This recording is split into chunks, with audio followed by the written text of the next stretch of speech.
Good afternoon, ladies and gentlemen. I'm Peter Gödel, Director of the Institute for Advanced Study.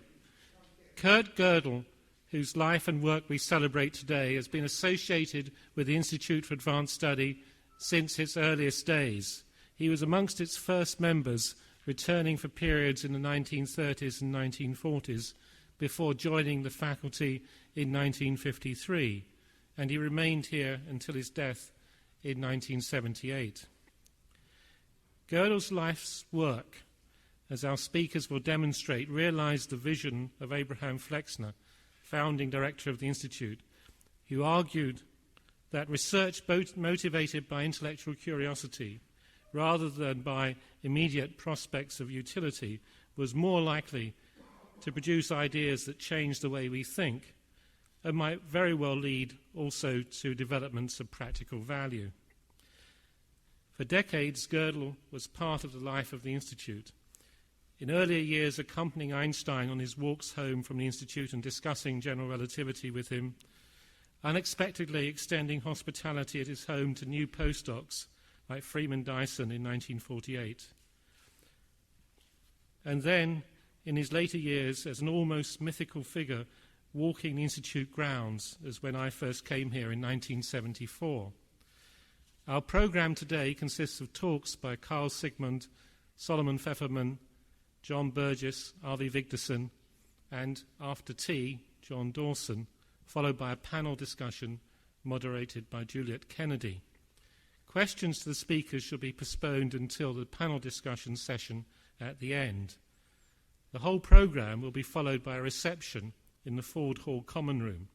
And then at tea time, you may take the opportunity to look at the display of posters about Gödel created by the University of Vienna for this anniversary year. We have to thank our first speaker for these posters, Karl Sigmund of the University of Vienna, who will now speak on Gödel's Vienna.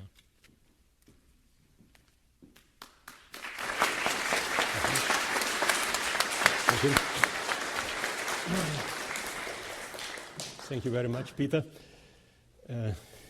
Ladies and gentlemen, Gödel spent barely 15 years in Vienna, less than in his native town of Brno, and much less than in Princeton, but these were decisive years for his development, and I want to lead you through that. So 15 years in 15 minutes, please hold tight.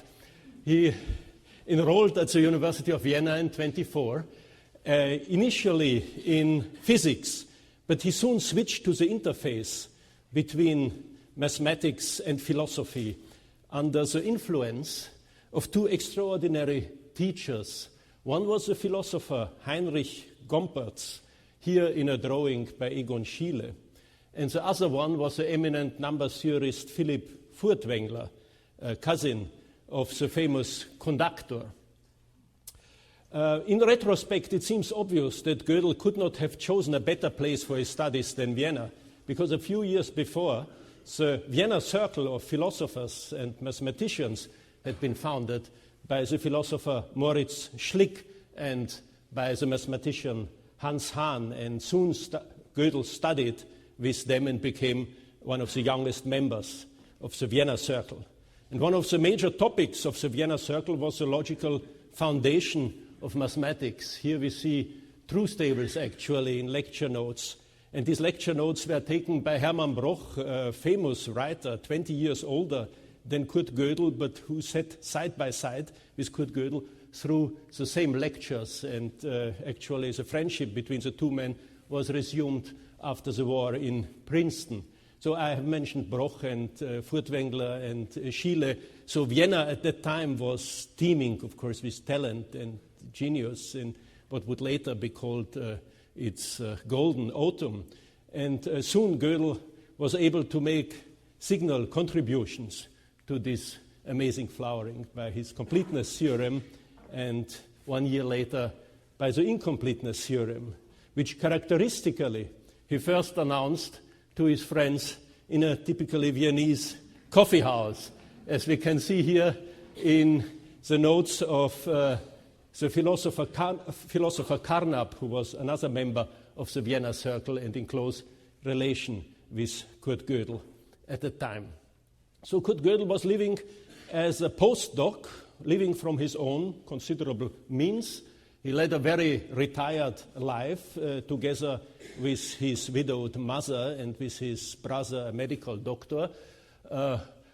He worked late into the night, slept late into the morning, then walked over to the Mathematics Institute where he made himself useful in many small ways.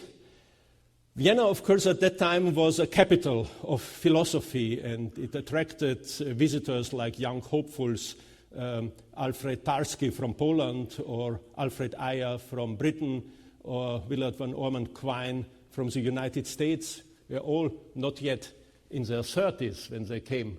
And they did not just visit the Vienna circle, they were also attracted by the elusive and glamorous figure of Ludwig Wittgenstein, who was idolized by some of the members of the Vienna circle. And on the fringes of the Vienna circle, there was also a young teacher named Karl Popper, who was at that time engaged in writing a huge book. It seems that Gödel was not absolutely impressed at that time by Popper, and he also, to the end of his life, took great pains to distance himself from Wittgenstein. At around 1930, he drifted gently away from the Vienna circle, actually, in unison with his friend and mentor, Karl Menger, who was barely 4 years older, but a brilliant mathematician and already appointed professor at the Mathematics Institute, who founded a mathematical colloquium, a kind of discussion group of young mathematicians, which were extremely bright and gifted, as for instance Abraham Wald, who later would become a leading statistician and professor at Columbia, or Olga Tauski, later a professor at Caltech. We see her here at the table with Kurt Gödel and with Karl Menger and other visitors. Or another member of the group was Franz Alt, who later would become a professor at the American Institute of Physics. And the undisputed star in this group of young unemployed people was Kurt Gödel, of course, whose place in the history of mathematics was already clear at that time. And in fact, already in 1932, Menger gave a public popular lecture to a huge lay audience on the new logic, highlighting the achievements of Kurt Gödel. And Gödel, to the end of his life, kept this ticket. He bought a ticket, actually standing room only, as you might notice. And the year after that, he was appointed Privatdozent, which meant he had the right to give lectures at the university, but this entailed no salary. And he got also invited to Princeton, and his proud mother made sure that this was announced in the newspapers. But the future, nevertheless, looked very cloudy, because most of that newspaper was taken up by news from the rise of Hitler in Germany. So Gödel spent some idyllic time in the ivory tower, or the scholar's paradise, at the Institute for Advanced Study. But when he returned in 1934 to Austria, he returned to a torn country which was politically and economically devastated and threatened by Nazis from within and from without. And so he spent some time in a sanatorium, and for the rest of the 30s, he would more or less permute between, on the one hand, the ivory tower in Princeton and the sanatoria in Austria and the lecture rooms of the university. The university was rocked by bedlam and political unrest all the time. Again and again, Gödel had to cancel his lectures, and for these lectures, anyway, he got only a very small fee. So he got 2 shillings 90, which is less than the price of 2 beer, I think, at the time, for a whole semester. That was the semester when he proved the consistency of the continuum hypothesis. So the Vienna circle gradually fell to pieces, and the death blow was when in 1936 Schlick was murdered on the stairs of the university by Dr. Neilberg, who was a few years only older than Gödel, who had also studied mathematics and philosophy from the same teachers and actually spent time in the same psychiatric clinic as Kurt Gödel, a strange parallel. And due to the mounting tide of anti-Semitism, Menger decided to leave for the United States, but he kept contact with Kurt Gödel, who had remained behind, and he wrote him, for instance, "Gödelius, I should love to hear from you, and even more to see you again." And he wrote to Franz Alt, where he said that he should take good care of Kurt Gödel. But Franz Alt at that time was unable to help, because a few weeks after that letter, Hitler invaded Austria to the greetings of delirious crowds, and Franz Alt had to consider himself lucky to be able to leave the Third Reich in time. He went to the US, he joined the US Army, he later became a programmer of the ENIAC and founder and one of the first presidents of the Association of Computing Machinery. And the wonderful and for me incredible thing is that 96-year-old Franz Alt is here today with us, a witness from Vienna. It is really absolutely incredible.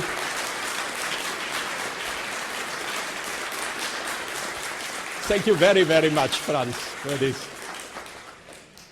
Kurt Gödel himself was not racially persecuted, but all his colleagues had to leave the university, and very soon he was scientifically completely isolated. But he was not completely alone. In the summer of 1938, he married Adele, whom, after a relationship that he had kept secret for almost 10 years, his family was not entirely happy, because Adele was a divorced woman, 7 years, I think, older than Kurt Gödel, former dancer and from modest origin, but she proved actually to be his lifeline and played an enormously important role in the future.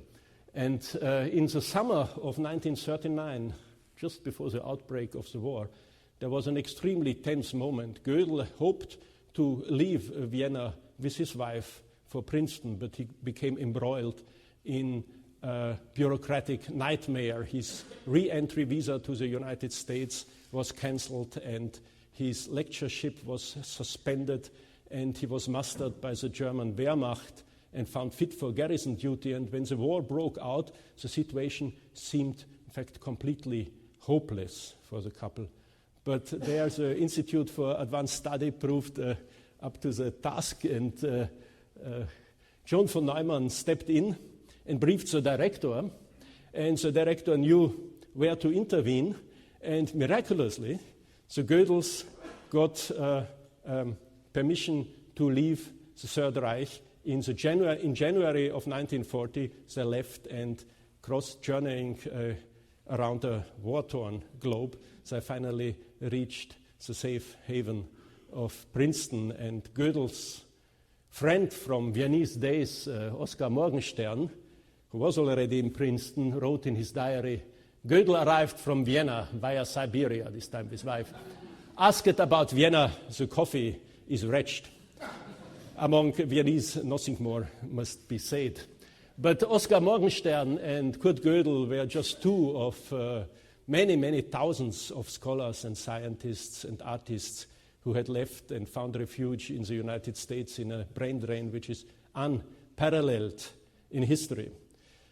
While they were there, the bureaucratic apparatus in Vienna still continued to mill, and in a grotesque diploma, actually, Gödel was appointed docent of the New Order many, many months after he had left Vienna, and he was assured of the besonderen Schutz des Führers, the Führer's special protection.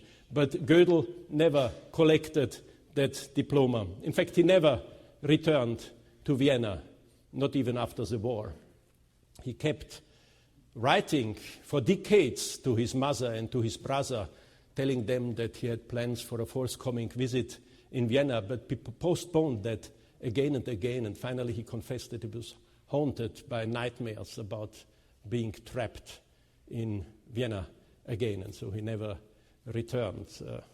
The walls of the university were quickly rebuilt, but Gödel's Vienna never recovered, and all that remained for us then was nostalgia. Thank you very much.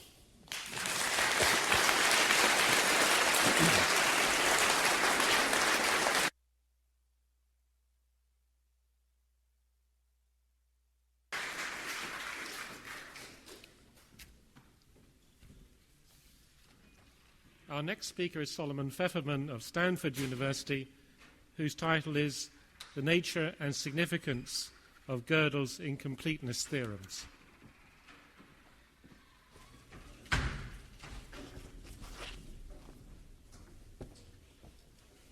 Thank you.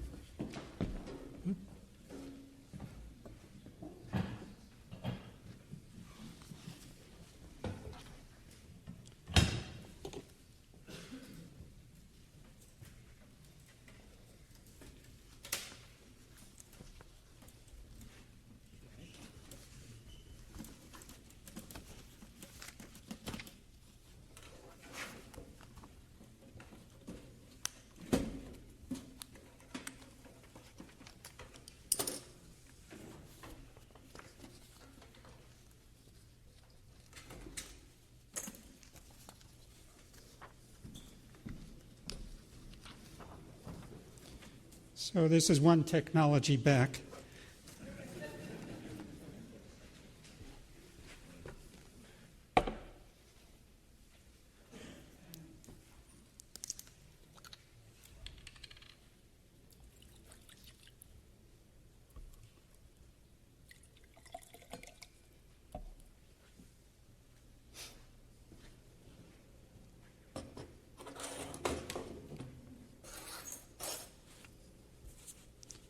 A little tricky here.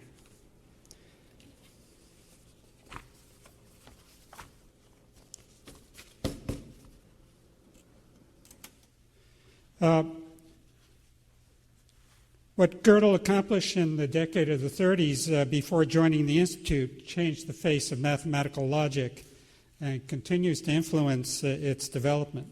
Now, as you gather from my title, I'll be talking about the most famous of his results in that period. But first, I want to indulge in some personal reminiscences. In many ways, this is a sentimental journey for me. I was a member of the Institute in the year 1959-1960. That was a couple of years after receiving my PhD at the University of California in Berkeley, where I'd worked with Alfred Tarski, another great logician. Now, the subject of my dissertation was directly concerned with the method of arithmetization that Gödel had used to prove his theorems. And my main concern after that was to study ways in a systematic way to overcome incompleteness. During that period, in the 1950s and 1960s, mathematical logic was going through a period of prodigious development. And Berkeley and Princeton were two meccas for researchers in that field. For me, the prospect of meeting with Gödel and drawing on him for guidance and inspiration was particularly strong and particularly exciting. I didn't know at the time what it took to get invited. I read much later, Hassler Whitney commented for an obituary notice for Gödel in 1978, quotes, "It was hard to appoint a new member in logic at the Institute because Gödel could not prove to himself that a number of candidates shouldn't be members with the evidence at hand." That makes it sound like the problem for Gödel was deciding who not to invite. Anyhow, somehow, I got here. And once I got settled, my meetings with Gödel were strictly regulated affairs.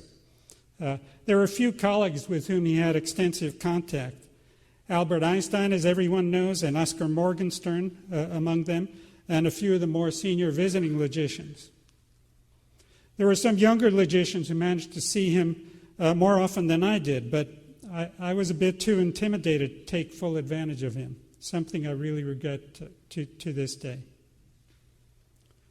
Gödel's office was directly above the one that I shared with another visitor, the Japanese logician Gaizi Takayuki. We used to think we heard him pacing the floor above us.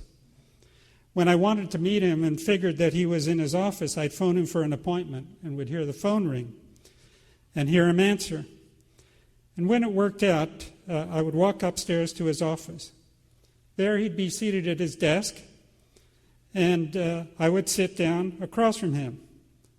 We never worked at the blackboard, unlike most mathematicians. It was clear to me that Gödel had read my papers and he knew about the work in progress, and that would be the focus of our conversation.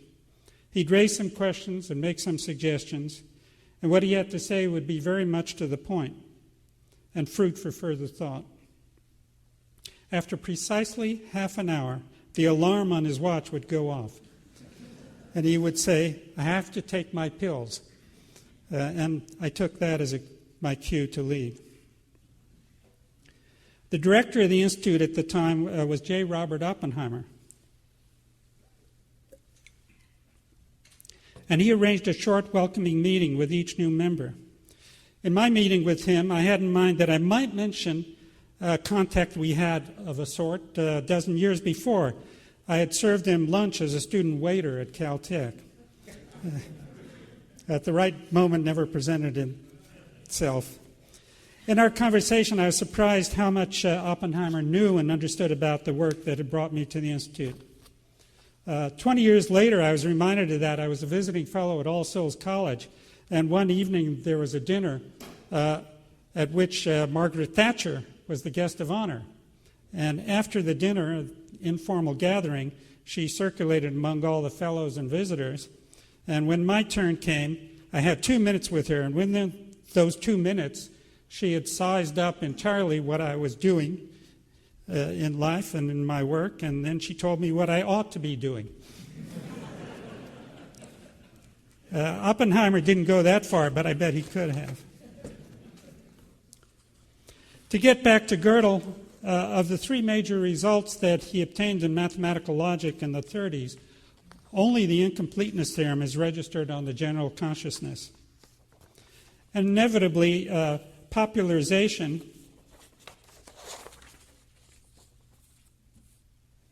has led to misunderstanding and misrepresentation. Actually, there are two incompleteness theorems. I'll be talking about both of them. But when people speak about Gödel's theorem, they usually have in mind it's the first theorem. So some people say that these misunderstandings are abuses of the theorem.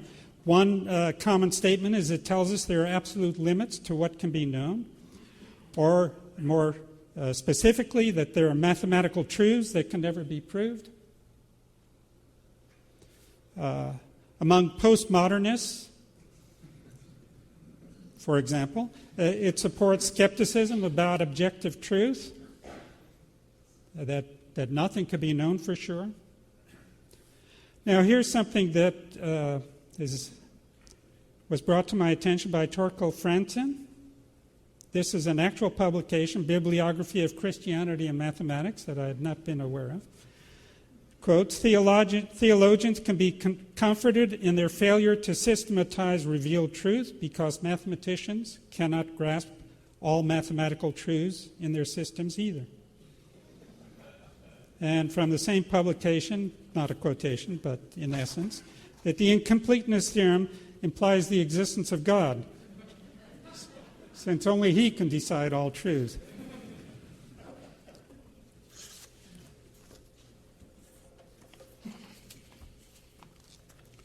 Now, even among people who know very well what Gödel's theorem or theorems are, there's interest in extending the range to which they're applied to mind and to matter in the sense of physical science. And Gödel himself stated what is often called Gödel's dichotomy. Either mind infinitely surpasses any finite machine, or they're absolutely unsolvable number-theoretic problems. Now, Gödel evidently believed that mind cannot be modeled in a mechanical way, in the way he formulates it, that beyond any finite machine, mind can always do something more, and that as a consequence of his incompleteness theorem.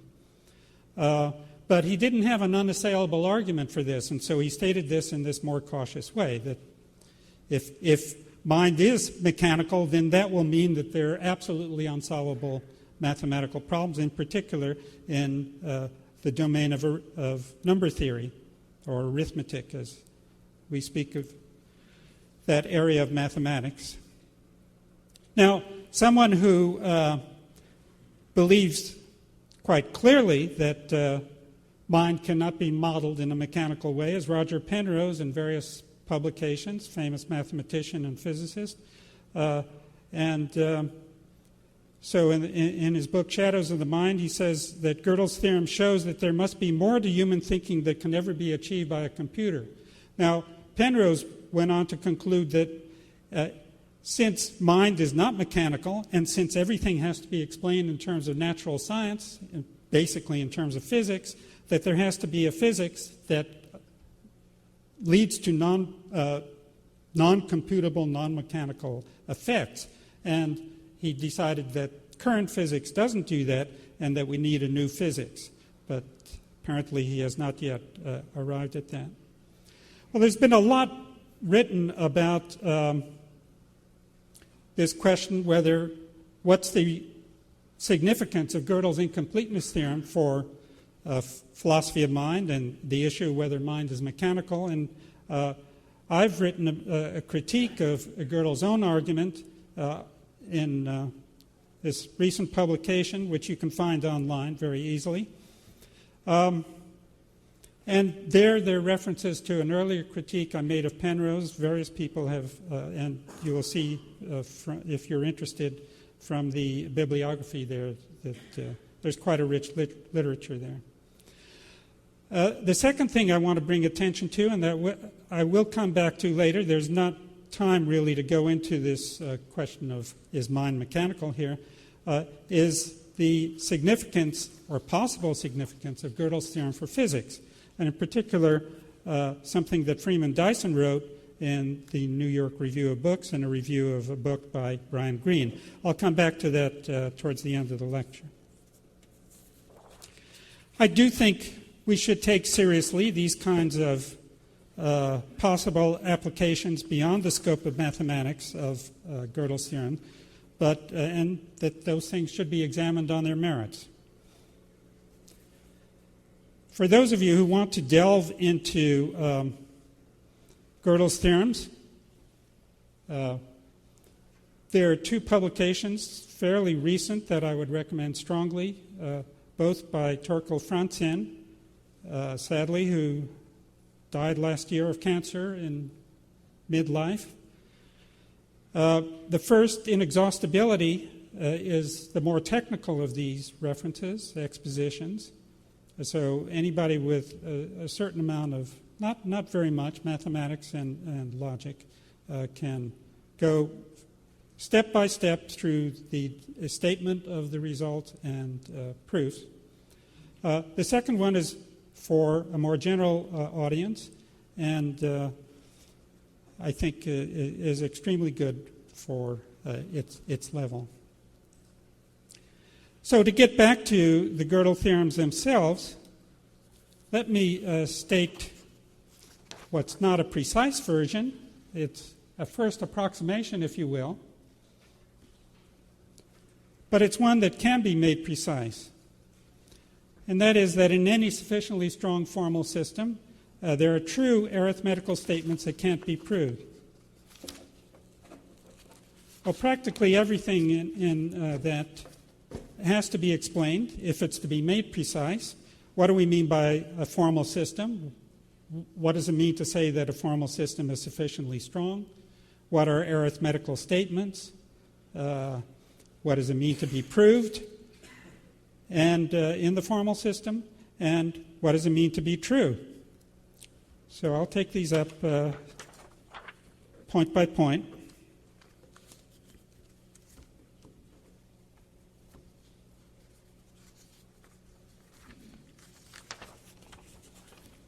So these are the questions that we have to deal with. To begin with, by a formal language is meant something that's specified in the following way. We have to prescribe a list of basic symbols tell which finite sequences of basic symbols constitute meaningful expressions of the language. We use capital L to designate the language. And in principle, at least, we should be able to do that in a way that can be checked by a computer.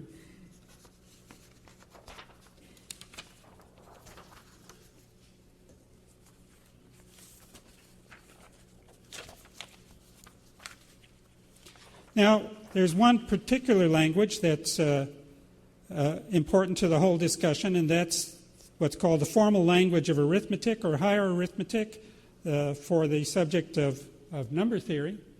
And the intended interpretation is the positive integers. Sometimes people speak of a variant of this, the natural numbers starting with 0.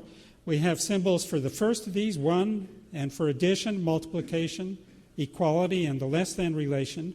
We must have symbols ranging over arbitrary integers, referring variably to arbitrary integers. And we have logical symbols. It's convenient to have single symbols like the ampersand for and, the vel for or, not, implies, if and only if, and symbols for the quantifiers, saying that all numbers have a property, certain property, or there exist numbers with a certain property. So logicians like to use upside down A to remind us of all, and backwards E to remind us of there exists. And then we need parentheses to disambiguate expressions. So here are some simple examples of, in this symbolism of arithmetical statements. We can express that m is a prime number. The prime numbers are those which are greater than 1, not divisible in a proper way by any smaller number. So the primes in order are these first few primes. It says that m is greater than 1, and there does not exist an n or a k lying between 1 and m such that their product equals m. So that's an expression in our language of arithmetic. Now there are infinitely many prime numbers. To express that, although the statement there are infinitely many is not a statement in the language of arithmetic itself, we can state it by saying there are arbitrarily large numbers which are prime. For every n, there exists an m such that n less than m, and m is prime. And that's a true statement. In fact, it was proved by Euclid. It's in the Elements. Also, Euclid proved that every number can be written, greater than 1, can be written as in an essentially unique way as a product of prime numbers. Now, people in number theory got interested in lots of problems about prime numbers, and it's very easy to state problems such that we still don't know what the answer to them is. Among these problems is the one about what are called twin primes. We have twin primes when we have both a number and that plus 2, both being prime. For example, 3 and 5, but not, or 5 and 7. But of course, 7 and 9 doesn't work because 9 is not prime. 11 and 13. And here we have a question: are there infinitely many twin primes? Is it true that for every n there is an m, n less than m, and both m and m plus 2 are prime? We don't know if that's true. Another problem about primes is what's called Goldbach's conjecture. Every even number greater than 4 is the sum of 2 odd primes. And a little experiment with primes under 100 shows you how that's realized. We don't know if that's true for every even number. There are some problems which are not stated as usually seen in the language of arithmetic, and yet can be translated into the language of arithmetic. And the most famous of these is the Riemann hypothesis. Turns out to be equivalent to a problem in the language of arithmetic. The Clay Mathematics Institute has specified 7 problems, any which, if solved, would be worth $1 million. And the Riemann hypothesis is one of them. So that shows you that in the language of arithmetic, there are quite interesting problems some of which can be stated in a quite simple way, and yet whose solution we still don't know. So that's the idea of a formal language, and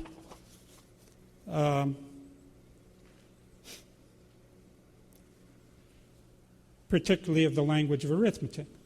Now, to specify a formal system, use capital S for formal systems, we have to tell which sentences of the system constitute axioms and which relations between sentences are rules of inference. And we should, again, in principle, be able to check by a computer which sentences are axioms and which sentence combinations count as applications of the rules of inference. Then a proof in our formal system is simply a finite sequence of sentences, each of which is either an axiom or proceeds from earlier sentences in the list by one of the rules of inference. And we say a sentence A is provable if there is such a sequence, otherwise is unprovable.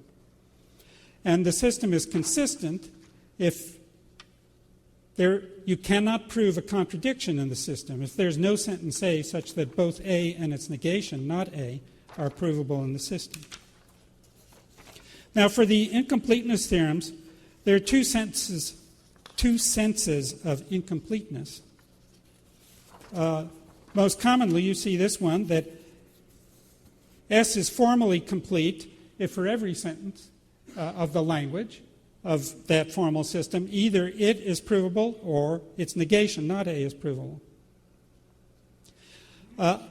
Another sense is that you want to be able to prove all true statements in the language, so it's complete or truth complete for the language if it proves every true statement.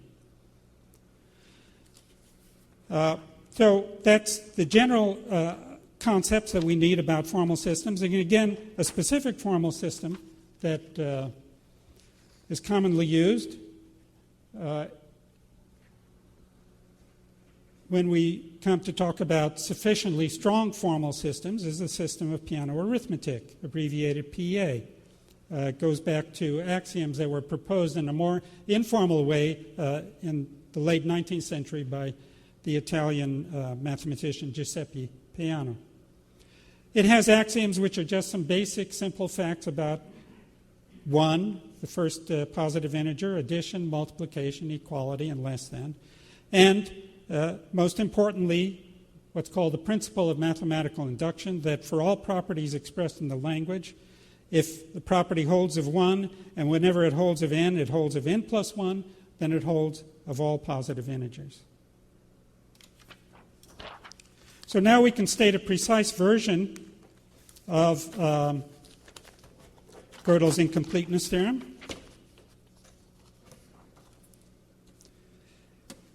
If S is a formal system such that the language of S contains the language of arithmetic, and it includes the piano axiom, so that's what a spelling out of the condition that it be sufficiently strong. Actually, somewhat weaker systems than piano axioms even work here, but most often you'll see it this way.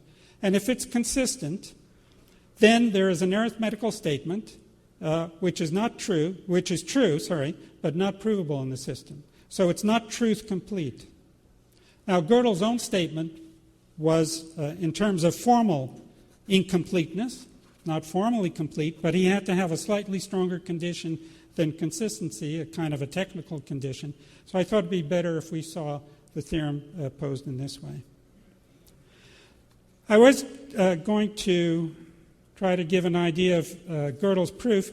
It's a little more technical, and let me, for those of you who have the mathematical background, just very quickly run through it, and there's a point to that, and that is that he starts out by showing that there's a large class of relations called the primitive recursive relations and functions, all of which can be defined in arithmetic and can be calculated there, like exponentiation, factorial, prime power representation, and so on. And all those relations and functions can be computed in piano arithmetic at each instance. And then what he did was what heard very often, attaching Gödel numbers. A number is attached to each symbol. to attach numbers to a finite sequence of symbols, you use prime power representation. And then numbers are attached to each sentence and each finite sequences of sentences. So everything in the formal language is coded by numbers. And then you look at the relation between numbers, which corresponds to the relation of proof between sequences of sentences and sentences. And that's n is the number of a proof of the sentence A in our formal system S. That turns out to be a primitive recursive relation, and it's definable and decidable in piano arithmetic. And then we can express the sentence saying that A is provable simply by saying there exists an n such that n is a proof in S of A. And that has the property that if indeed it is provable, then we can prove in piano arithmetic that it is provable. If we actually have a proof, we can show by a computation of piano arithmetic that it is a proof. Now, if we look at the sentence which says it's not provable, that's negation sign, not provable A in S, that's meaningful. And the crucial step was Gödel's application of a form of the diagonal method used to construct a sentence which satisfies this equivalence provably in piano arithmetic, which we interpret as saying of itself, D says of itself, it is not provable in the system. And what he shows then is that if the system is consistent, then indeed D is not provable in the system. And he argues by contradiction. If it is provable, we would have a proof of it. And we have a proof of it, we can prove that it is provable, but then we would prove the negation of D, and that would violate the consistency of the system. So it's not provable, but it says of itself that it's not provable, so it's true. So that, in essence, is the proof. Now, for the second incompleteness theorem, we formulate consistency within our arithmetical language. We say a contradiction is not provable in the system. And here the second incompleteness theorem simply says if you have a sufficiently strong formal system, that is one that includes the piano arithmetic, and its consistency, then it can't prove its own consistency. That statement con S, consistency of S, arithmetical statement, is not provable in S. Now, the idea of Gödel's proof, you remember the statement star said if the system S is consistent, then the sentence D is not provable in S. If you state that formally, in arithmetic, it takes the form, the consistency statement for S implies that D is not provable in S. And what Gödel did was to run through the entire argument for the first incompleteness theorem and formalize it within arithmetic to obtain this implication. But this consequence of the consequence of this implication that D is not provable in S is by construction equivalent to D. So the consistency statement implies D. But we already know D is not provable in the system if S is consistent, so you can't prove the consistency statement in the system.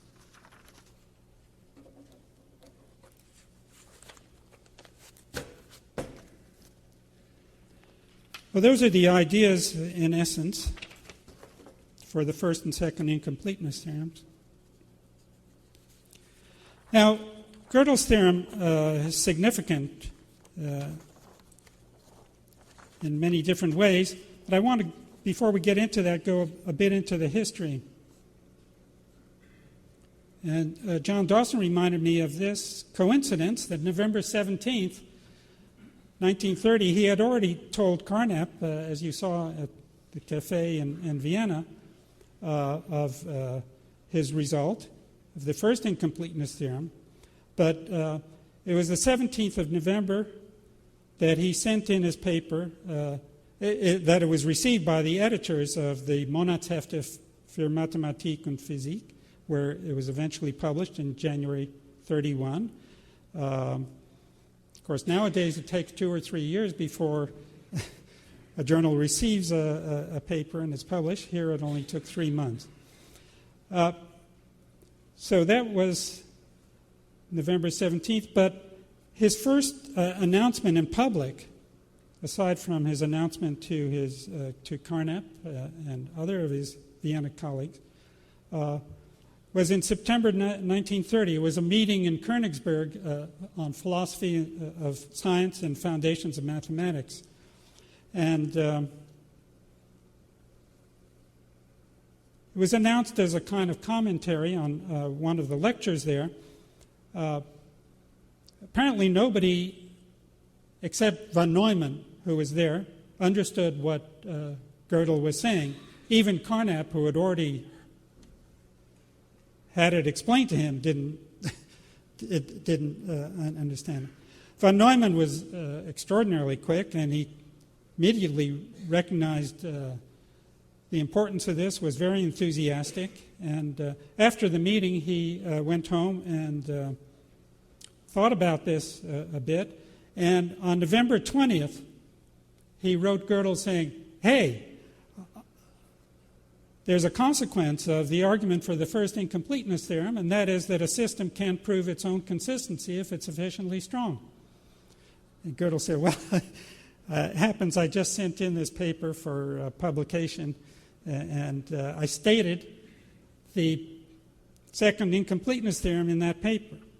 Actually, the paper is, you see, it's part 1 there, and he said the second incompleteness theorem was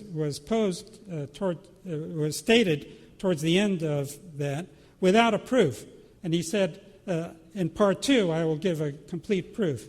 But part 2 was never written because he said that everybody quickly accepted his arguments. In fact, that wasn't the case.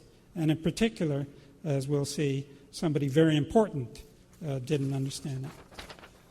Namely, David Hilbert. Now, Hilbert was perhaps the most important mathematician at the time, along with Henri Poincaré, and had worked in all sorts of areas of mathematics and applications of mathematics to physics. But off and on in the first couple of decades of the 20th century, he was concerned with the foundations of mathematics, and he was particularly concerned with the fact that contradictions had appeared in set theoretical foundations of mathematics, contradictions due to Cantor and Russell. Russell's paradox, very famous. And he decided that he was going to show that mathematics in its established parts is consistent, and he would do that by using formal systems. And he would use formal systems as an idealized model of mathematical reasoning. Mathematicians in practice don't use formal systems. They don't say which language they're working in. They don't say which axioms they accept or which rules of inference. Very rare that one explicitly appeals to axioms. But some certain amount of work with formalization showed that it was reasonable to represent actual mathematics within formal systems. And then the consistency of a given body of mathematics can be stated as a precise mathematical problem. What Hilbert called metamathematics was the use of mathematics to study mathematics. And we study mathematics by putting it inside formal systems, and then we use mathematics about those formal systems. But it would be circular to use unlimited mathematics to prove the consistency of formal systems that embody the kinds of mathematics you're trying to justify. So he said he thought that the real problem was with the paradoxes was the use of what people call the actual or completed infinite, and that we must avoid that in all possible ways. But already in piano arithmetic, according to Hilbert, we have an appeal to the actual infinite because we have to run through, so to speak, all integers to see that either every integer has a certain property or there exists an integer which doesn't have that property. Basic application of the law of excluded middle. So for him, the consistency of the piano arithmetic was the first challenge to proving consistency by strictly finitist means. Well, Gödel's second incompleteness theorem says if a system is consistent, it can't prove its own consistency. So if you have a system S, and if all finitistic methods can be formalized in the system, then it's clear that Hilbert's program can't be carried out for S. So a crucial question was, can all finitistic methods be formalized in piano arithmetic? Now, at the outset, Gödel and von Neumann had different views about this. Gödel, at the end of his incompleteness paper, said it's possible finitism goes beyond his basic system. Von Neumann, who had already worked in Hilbert's metamathematics, was convinced that it doesn't. A few years later, Hilbert himself registered his opinion on the subject in a famous volume that he wrote with Paul Bernays, his co-worker on his finitist consistency program, Grundlagen der Mathematik. And in the preface to Volume 1, he said, "I'd like to emphasize that the view which temporarily arose and which maintained that certain recent results of Gödel show that my proof theory can't be carried out has been shown to be erroneous. In fact, that result shows only that one must utilize the finitary standpoint in a sharper way for the farther-reaching consistency proofs." Gödel and Hilbert never met. Gödel and Hilbert never corresponded. Hilbert never acknowledged properly the significance of Gödel's theorems for his program, although all those around him, including Bernays, clearly recognized that this was a changed situation. And in fact, it's generally recognized now that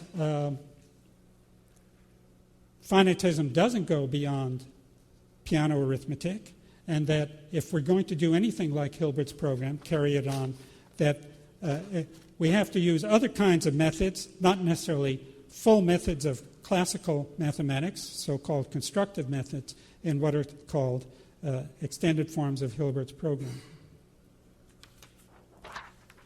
So in the remaining time, I want to say something about the significance of the incompleteness theorems for mathematics and get back to Freeman Dyson's quote. It's tantalizing to think that the reason there are still unsolved arithmetical problems like the twin prime conjecture or Goldbach's conjecture or the Riemann hypothesis are unsolved because they're independent of methods of proof that are in systems that we use all the time and that we have accepted. But nothing like that has been done so far. What Gödel produced, and what I showed you before, the statement D that says of itself that it's not provable in the system, is just contrived, it's cooked up, as we say, to do the job. It doesn't have prior independent mathematical interest.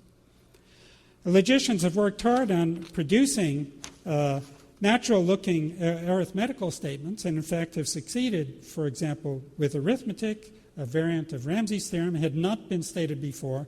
This was work of Paris and Harrington, quite beautiful work, but it produces a statement which they show to be true, just a bit stronger than piano arithmetic.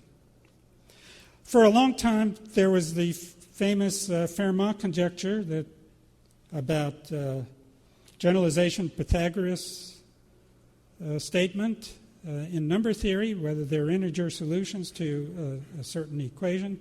The conjecture said no, they're never. Fermat thought he had proved it, so-called Fermat's last theorem. For 300 years, people worked on this, was unsolved. And logicians were speculating, well, maybe the reason it's unsolved is it's independent. Let's see if it's independent of piano arithmetic. Well, in the end, it was solved by mathematician Andrew Wiles. Extremely complicated proof, makes use of mathematics all over the place. The statement itself is a statement in arithmetic. The proof as it stands uses means that go far beyond arithmetic, although people think that it's still conceivable that it has a statement proof purely within arithmetic. So if people were trying to prove independence of this, they would have trouble. Well, that's an example of, well, maybe the reason Riemann hypothesis can't be proved is because it's just too difficult to prove. We don't have all the mathematics or thoughts about mathematics that we need to establish something that difficult. And it may be that in the end we do prove it, and we prove it using means that are readily formalized in some, not necessarily arithmetic, but some weaker parts of mathematics than full set theory. So let me finally come to the quote from Dyson. It was a review of a book by Brian Greene, The Fabric of the Cosmos, in the New York Review of Books a couple of years ago. Dyson's argument was that Gödel's theorem implies that pure mathematics is inexhaustible. No matter how many problems we solve, there will always be other problems that cannot be solved within the existing rules. Because of Gödel's theorem, physics is inexhaustible too. The laws of physics are a finite set of rules, and those include the rules for doing mathematics. So Gödel's theorem applies to them. And his conclusion was, contrary, I gather, to Brian Greene, that a theory of everything is not possible. Well, I don't know about the physics, but I could say something about the logic and mathematics involved. So I wrote the New York Review of Books in response to that, and made several points. First, that if the laws of physics are formulated in a system which includes the concepts and axioms of arithmetic as well as physical concepts, time, space, mass, charge, and so on, and if that system is consistent, then, of course, it's true. There are propositions of higher arithmetic which are undecidable by the system. But it's conceivable that the specifically physical postulates of the system, physical axioms of the system, tell us everything we have to know about physics. So by the fact that it's incomplete, and incomplete for arithmetic doesn't mean that it's incomplete for physics, although physics is essentially formulated using mathematics. So this is a difficult and delicate thing because it's hard to separate physics from mathematics, but we could think that given mathematical representation of physical concepts, there are essentially physical laws which are separate from the mathematical ones. Second point is that look to see which mathematics is used in applications to physics. Now, everything can be formalized in a very standard system of set theory, ZF, or Zermelo-Fraenkel.